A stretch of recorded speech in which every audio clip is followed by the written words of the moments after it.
wabarakatuh. Saya atas nama Ufik Sapitri, NIM 20 711 9043 dari jurusan Pendidikan Matematika Universitas Islam Negeri Alauddin Makassar. Pada kesempatan ini, saya akan membahas suatu materi mengenai evaluasi kurikulum. Jadi atau lebih tepatnya itu apa dan bagaimana sih itu evaluasi kurikulum?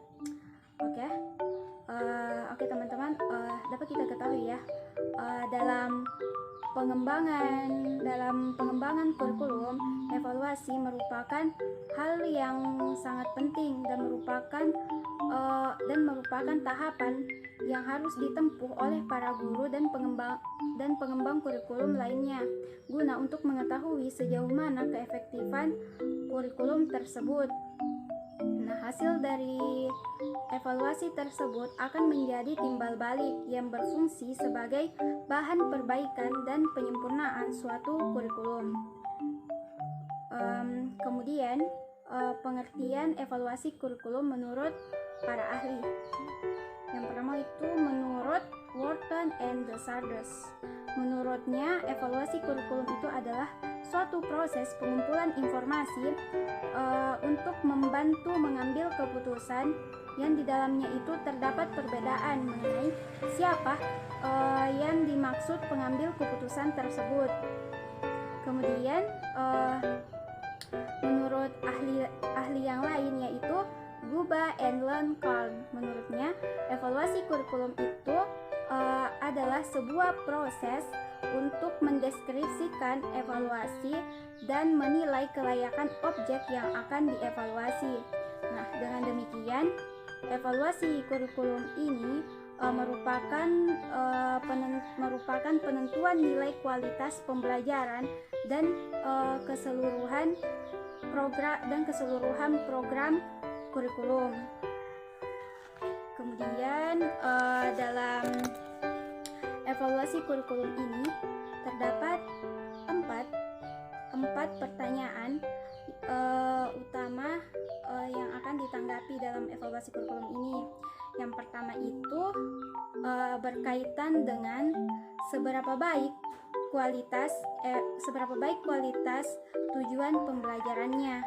Kemudian yang kedua, seberapa baik kualitas silabus yang dibuat oleh para guru dan pengembang kurikulum lainnya. Kemudian yang ketiga itu seberapa baik penentu prosedur dengan jadwal pembelajaran yang telah ditetapkan.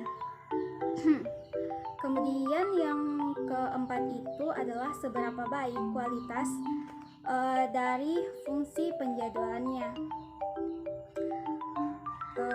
Kemudian dalam dunia pendidikan biasanya muncul pertanyaan, mengapa sih evaluasi kurikulum begitu penting? Nah, jawabannya itu dapat kita ketahui ya, bahwa evaluasi itu dapat digunakan untuk memberikan informasi berupa umpan balik untuk para pemangku kepentingan dalam peningkatan proses pendidikan, Kemudian yang kedua itu evaluasi dapat digunakan untuk sertifikasi, kemudian untuk kompetensi pembelajaran dan data untuk memenuhi akreditasi suatu lembaga pendidikan. Nah, dengan demikian hasil evaluasi tersebut dapat digunakan sebagai bahan perbaikan dan penyempurnaan kurikulum pada masa yang akan datang.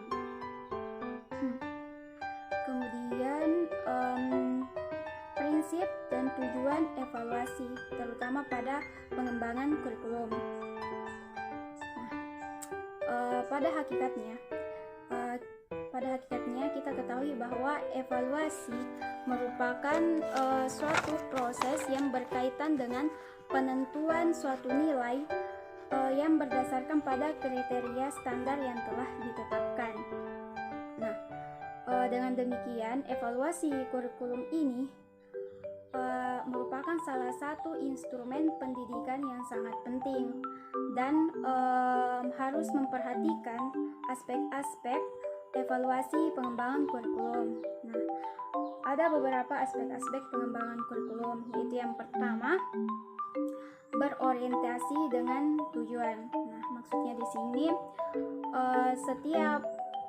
setiap program evaluasi pengembangan kurikulum itu setidaknya harus memiliki tujuan yang jelas dan spesifik, di mana tujuan tersebut bisa dijadikan arah selama proses evaluasi selama proses evaluasi dalam pengembangan suatu kurikulum tersebut. Kemudian yang kedua itu adalah objektif. Nah, objektif maksudnya di sini adalah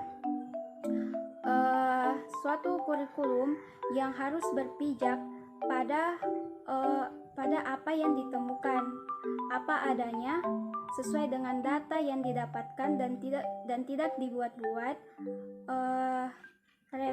relevan dan tidak dimanipulasi. Kemudian yang ketiga itu adalah komprehensif. Nah, komprehensif maksudnya di sini adalah pelaksanaan evaluasi pengembangan kurikulum harus mencakup semua aspek komponen kurikulum. Jadi tidak parsial, di mana semua komponen kurikulum harus mendapatkan treatment dan perhatian yang seimbang. Kemudian yang keempat yaitu adalah kooperatif. Nah, kooperatif maksudnya di sini keterlaksanaan suatu program pengembangan kurikulum menjadi tanggung jawab bersama di suatu komunitas sekolah, baik itu tanggung jawab guru, kepala sekolah, orang tua, dan masyarakat. Oleh karena itu, sangat dibutuhkan kolaborasi dan kebersamaan di dalamnya. Walaupun pada hakikatnya tanggung jawab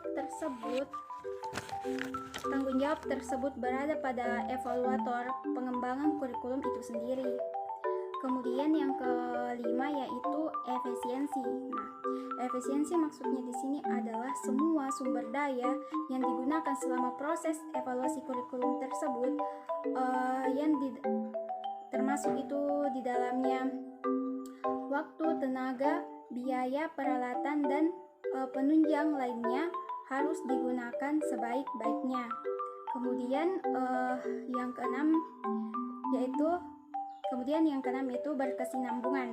Nah, berkesinambungan maksudnya di sini kurikulum bersifat dinamis, terus-menerus mengalami perubahan dan pembaruan sesuai dengan tuntutan masyarakat dan merupakan salah satu faktor pembaruan kurikulum. Nah, dengan fakta-fakta tersebut, evaluasi pengembangan kurikulum dapat dilaksanakan secara terus-menerus dengan tujuannya adalah agar kurikulum senantiasa sesuai dengan kebutuhan masyarakat. Kemudian tujuan evaluasi kurikulum. Dapat kita ketahui ya, terdapat 3 tujuan evaluasi kurikulum yang dimaksudkan, yaitu yang pertama, evaluasi untuk perbaikan program. Kemudian yang kedua, evaluasi sebagai bentuk pengelola kepada stakeholder. Kemudian yang ketiga, evaluasi sebagai penentuan tindak lanjut dari pengembangan kurikulum. Baik teman-teman, mungkin hanya itu yang dapat saya sampaikan. Sekian dan terima kasih. Wabillahi taufiq wal hidayah. Wassalamualaikum warahmatullahi wabarakatuh.